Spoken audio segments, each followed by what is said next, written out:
Méditation du 7 novembre. Complice jusqu'à la mort. Une grande crainte saisit toute l'Église et tous ceux qui apprirent ces choses. Acte 5, le verset 11. La mort d'Ananias a été si dramatique. Si tous les croyants mangeaient et adoraient ensemble, pourquoi personne n'a dit à sa femme ce qui s'était passé? La Bible ne donne pas de détails, laissant à nos propres conclusions les raisons possibles du silence des témoins. Ont-ils été furieux de découvrir la supercherie au point de choisir de ne pas parler? Ont-ils été si étonnés, priant, se repentant de leur propre péché que personne n'a remarqué l'arrivée de Saphira? Pierre leur a-t-il demandé de ne rien dire à l'épouse complice? 3 heures s'étaient écoulées après l'enterrement d'Ananias et elle ne savait toujours rien, voir Acte 5, le verset 7. Il n'y avait pas de réseau social autre que le bouche à oreille, mais ni un parent ni un ami ne l'a alerté de ce qui s'était passé. Pour avoir trompé le Saint-Esprit et l'Église naissante en gardant pour eux une partie de ce qu'ils avaient promis de donner à Dieu, elle était devenue la complice de son mari et la réponse divine a été la mort immédiate de tous les deux, séparément.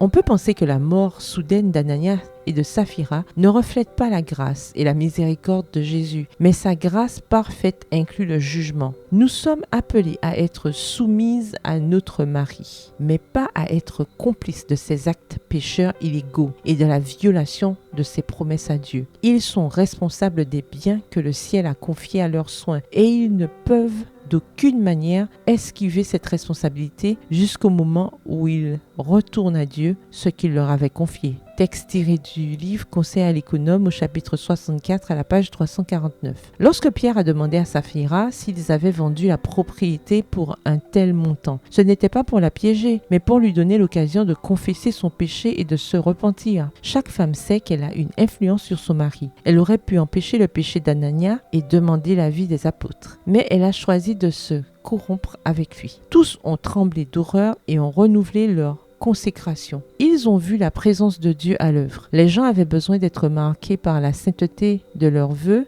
et de leurs promesses pour la cause de Dieu. De telles promesses n'étaient généralement pas considérées comme aussi contraignantes qu'une reconnaissance de dette entre hommes. Cependant, une promesse est-elle moins sacrée et moins contraignante parce qu'elle est faite à Dieu? Le chrétien négligera-t-il l'obligation à laquelle il s'est engagé par sa parole parce qu'il lui manque certains termes techniques et parce qu'elle n'a pas de valeur juridique? Aucun document légal ou reconnaissance de dette n'est plus contraignant qu'une promesse faite à la cause de Dieu. Extrait tiré du livre Commentaire biblique adventiste au volume 6 à la page 1056. Bonne journée et que l'Éternel vous bénisse.